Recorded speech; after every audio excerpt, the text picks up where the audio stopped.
de Vicente Serrano, nada más con Jesús Ramírez Cuevas, coordinador general de comunicación social de la Presidencia de la República.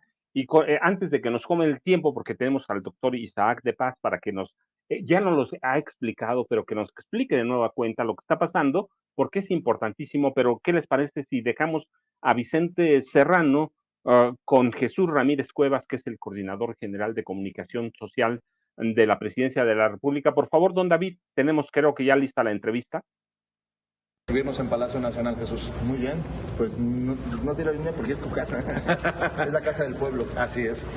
Jesús, creo que lo que se viene en los próximos días es la confirmación del compromiso del presidente, tu compromiso también con los medios independientes, y que la realidad de la comunicación en México verdaderamente también se transforme. Se viene un encuentro y es importante que las audiencias estén enteradas de qué va a ocurrir y qué hay detrás de esto, Jesús.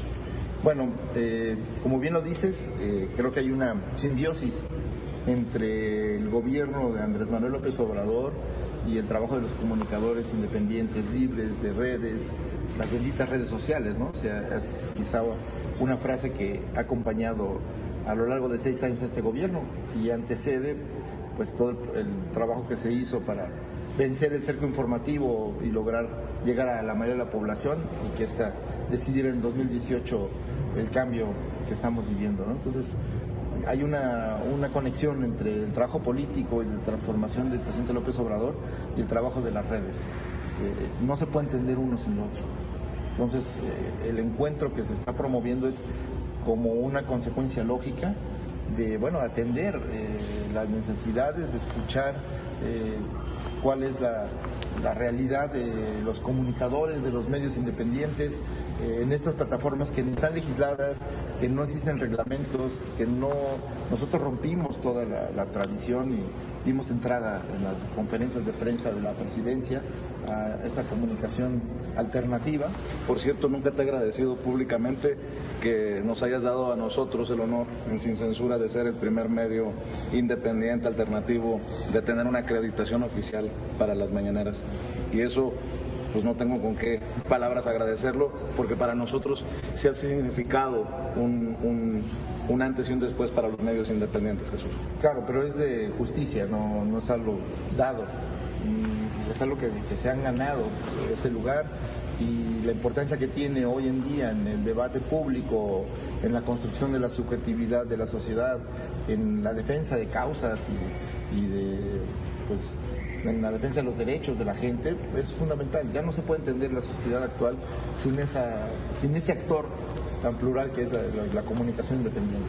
Se ha democratizado la información, porque también a través de los medios independientes la gente le ha perdido el miedo a criticar, a expresarse, a mentar madres, a decir estoy de este lado de la historia, independientemente de qué filia o fobia tenga la persona a la que me podría estar refiriendo.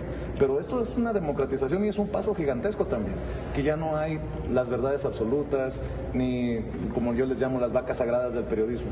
Creo que ahora la realidad es totalmente distinta en México, Jesús. Sí, claro, totalmente. Y creo que la parte, digamos, donde esta liberación, ¿no?, del derecho a trabajar con la información, a producir contenidos audiovisuales, que era prurito o era el coto de un sector minoritario privilegiado, pues es parte del proceso de democratización del país, ¿no? Y yo diría que no se puede entender la revolución de las conciencias que ha vivido este país sin el trabajo de las redes, sin el trabajo de los comunicadores libres, independientes, porque ese ensayo democrático de escuchar información diferente a la del poder, pero tener acceso a hablar, a ser interlocutor, a volverte sujeto, no solo objeto de la información, pues es un proceso de aprendizaje y una vez que pruebas eso, ya no lo sueltas. O sea, es como aquel adagio donde dice que una vez que abres los ojos ya no los puedes cerrar, ¿no? Una vez que pruebas la libertad ya no quieres ser esclavo. Ese proceso de liberación, de autoconciencia social de los mexicanos, en gran medida está producido por las redes, por el trabajo de los periodistas independientes, comunitarios. Va a ser un encuentro iberoamericano. México es punta de lanza. Este fenómeno, mañaneras, medios independientes, creo que pone a México en ese papel de punta de lanza. Va a ser viernes y sábado. Iniciará incluso desde la mañanera. El presidente dará el banderazo inicial a esta cumbre, a este encuentro que se desarrollará en el Zócalo. Además, el mensaje es muy importante y para nosotros conmovedor, porque pues mucho tiempo estuvimos transmitiendo aquí a las afueras del Palacio o en el Zócalo y bueno, es retomar precisamente la plancha más importante de nuestro país para esto, Jesús. Sí, el encuentro va a ser el 30 y 31 de agosto. Sí, inicia aquí en el Palacio Nacional con la conferencia mañanera donde el presidente va a inaugurar los trabajos del encuentro y después vamos al Zócalo porque hay que ser coherentes y fieles al llamado a la acción que es de las redes a la calle, ¿no? Entonces, y eso que también sea una invitación para la gente, para que se acerquen. Para que escuchen, para que entiendan que este proceso de comunicación está en todo el mundo y que pues hay muchas experiencias, ¿no? Unas más exitosas que otras, y ahora pues hay una sinergia entre el gobierno, el proceso de empoderamiento democrático del pueblo mexicano y el fortalecimiento de las redes. Claro, también hay su contraparte, ¿no? Hay censura, hay sanciones económicas, hay un manejo patrimonialista de las plataformas con algoritmos ocultos que nadie conoce ni cómo funcionan y que pues van castigando la posibilidad de sobrevivencia de los propios medios, ¿no? Entonces todo eso lo vamos a discutir para ver pues qué tipo de acciones o medidas se pueden tomar pues para cambiar esa realidad, para garantizar la verdadera democracia comunicacional y que ni las plataformas, ni los empresarios, ni los grandes medios de comunicación sean censores o manipuladores de la información, como ahora sucede en muchos casos. Abierto al público, para que la gente es abierto al público, es abierto al público aquí en el Zócalo, pero es abierto al público, va a haber transmisión en todo el tiempo que estén todas las voces que ahí se van a expresar, se pueden escuchar, donde pueden dar seguimiento en las redes o aquí venir a Zócalo a escuchar a los comunicadores de varios países y sobre todo mexicanos. Dos cosas para cerrar. ¿El presidente sí se informa en las redes sociales? ¿Sí ve a todos estos personajes que la gente de a pie ve? Sí, bueno. ¿O tú sigues siendo los ojos y los oídos del presidente? No, bueno, él no tiene tiempo de ver todo, pero sí, lo más importante sí lo ve. Y sí identifica estas voces y conoce los rostros, la voz de estos comunicadores.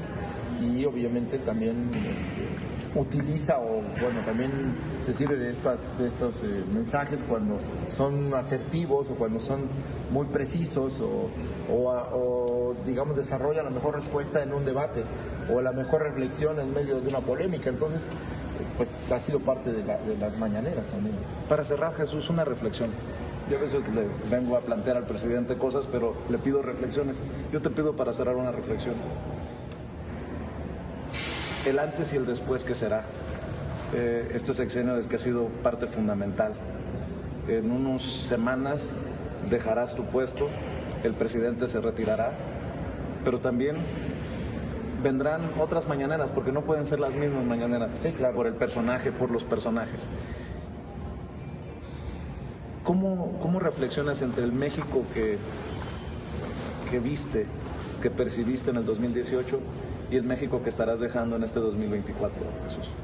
Bueno, no sé, pero todavía es parte de un balance que se tiene que hacer de fondo, ¿no? Pero es el país que encontramos en el 18 era un desastre donde el presupuesto estaba ya etiquetado para los intereses privados, era un país donde el territorio estaba dividido y vendido, un país donde las playas ya eran exclusivas de la industria turística, de las grandes cadenas hoteleras extranjeras, un país donde el agua era monopolio de las grandes empresas refresqueras y de la industria, era un país donde ser mexicano ya era una vergüenza, hablar una lengua indígena era algo indigno, un país donde los jóvenes no tenían futuro.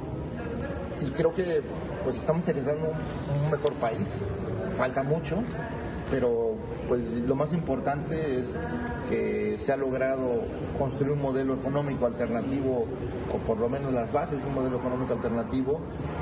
Si antes se promovía la libertad de mercado como la forma de generación única de riqueza, ahora, además de que se respeta la libertad de mercado, se ha construido una capacidad de la base social para empoderarla económicamente y que eso redunde en un mejoramiento del desempeño económico y en una generación mayor de riqueza para beneficio colectivo. Eso es algo nuevo y eso es algo bueno, que no tiene precedentes. Luego, el hecho de que el orgullo de ser mexicano lo viven los migrantes en Estados Unidos, que antes veían, nos fuimos de un país que estaba hecho un desastre, que nos abandonó, nos dio la espalda, y ahora es un gobierno que está generando el orgullo de lo nacional, de la cultura, el sueño mexicano, y que además lo profundo de nuestras raíces, que una vez expuestas van a germinar y van a generar otras cosas, porque México es heredero de civilizaciones, de las principales civilizaciones del mundo, entonces tiene mucho que decir y mucho que proponer.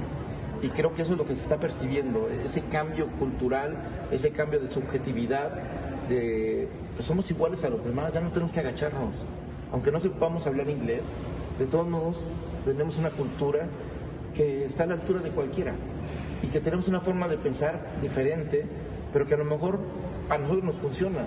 Pensar comunitariamente, socialmente a favor de la familia, esta visión, digamos, los valores que producen las comunidades indígenas y la vida social de nuestros barrios, pues nos lleva a fortalecer los lazos comunitarios, a fortalecer la ayuda mutua, la solidaridad, ¿no? En lugar de la competencia y de la guerra civil entre los individuos y entre las naciones. Entonces creo que aquí se están construyendo una respuesta civilizatoria, pues estamos buscando una respuesta civilizatoria a la crisis del mundo, y que tenemos herramientas muy grandes. Tenemos un gran pueblo con una tradición cultural, histórica, de lucha muy grande, y que eso es parte y necesario para lo que sigue, que tenemos una herencia cultural, por otro lado, en nuestro diálogo con Europa, con la civilización occidental, que ha producido grandes artistas, que ha producido obras muy importantes, que son referencia mundial. Tenemos pues formas de expresión popular a través de las artesanías, del arte popular, que son de admiración internacional, que viene la gente a buscarlas, a verlas, y que bueno, pues creo que todo eso en conjunto, unido a la cultura, unido a la ciencia, unido a la tecnología, unido a una sociedad moderna, pues genera unas condiciones en las que la revolución de las conciencias, la cuarta transformación, puede dar luz a una alternativa a la crisis, como yo digo. Entonces, pero es producto del pueblo mexicano. Entonces, ¿de qué me siento orgulloso? De ser mexicano, y me siento orgulloso de ser parte de esta historia. Y bueno, pues a veces la mayoría de los héroes son anónimos. Yo no soy un héroe, pero como ciudadano de a pie, pues me siento muy feliz, contento, pues agradecido con el presidente de la República que me dio esta oportunidad. Y bueno, pues se le puede decir al pueblo, muy a pesar de Ricardo Salinas Pliego, que te quiere mucho y que me quiere mucho. ¿Misión cumplida? Misión cumplida, sí, se ha cumplido con dos cosas. Se ha cumplido con mostrar que se puede tener una alternativa al mundo que vivíamos, y dos, que la gente tiene la capacidad de hacerlo y tiene la posibilidad. Entonces está al alcance de la mano. Es cosa de que queramos, nos organicemos y lo hagamos. Esa es la diferencia. Y creo que más allá del gobierno, más allá de los procesos, digamos, que vivimos políticos, la herencia de Andrés Manuel López Obrador es recordarnos quiénes somos, recordar que somos una sociedad, una cultura muy, muy fuerte y muy antigua, y que también somos una sociedad moderna que está a la vanguardia del mundo en materia de derechos, en materia de instituciones, en materia incluso de investigación. científica. Lo que pasa es que la mayor parte se ha ido del país, ¿no? La fuga de cerebros, etcétera. Entonces, yo lo que creo es que pues heredamos un México mejor, pero sobre todo la enseñanza de ese camino, de que es posible, de que la conciencia, la organización, la participación, la democracia, porque la gran enseñanza de México en la historia contemporánea es que la vía democrática sí hace posible transformar las sociedades. Y eso es una diferencia muy grande, porque muchas veces la tentación de buscar el atajo, la violencia o la guerra para cambiar el mundo, pues no deja buenos resultados, la violencia, ¿no? Entonces creo que aquí estamos abonando a favor de la paz, a favor del diálogo, a favor de la cultura como una construcción de una nueva sociedad, y eso pues hace diferente. Pero bueno, pues esta experiencia única, obviamente en la vida no volver a vivir esto, pero yo continuaré en este camino que hemos aprendido con Andrés Manuel López Obrador, a seguir caminando porque hace falta muchas cosas. Yo te agradezco por dejarnos, haciendo tu trabajo, dejarnos contar nuestra verdad a través de nuestros teléfonos. Muy bien. Gracias, Jesús. Y bueno, pues nos vemos en el encuentro con la gente, porque creo que una parte fundamental, si no es que la más importante, será la gente, claro, que venga al Zócalo, al encuentro de medios independientes. Eso hizo la diferencia, que la pantalla chica, la pantalla chiquitita de los celulares venciera la pantalla chica de la televisión. No digas esas cosas, se va a enojar Ricardo Salinas. Jesús, muchas gracias. Ahí estamos. Y sí, de verdad, Jesús y Vicente tienen razón. Esta pantallita pequeña ha derrotado a esa gran pantalla, a la caja que se llama la televisión. Eh, Desde 2018 lo notamos, cuando aquellos grandes periodistas no pudieron influir o no tuvieron capacidad para influir y frenar la llegada de Andrés Manuel López Obrador.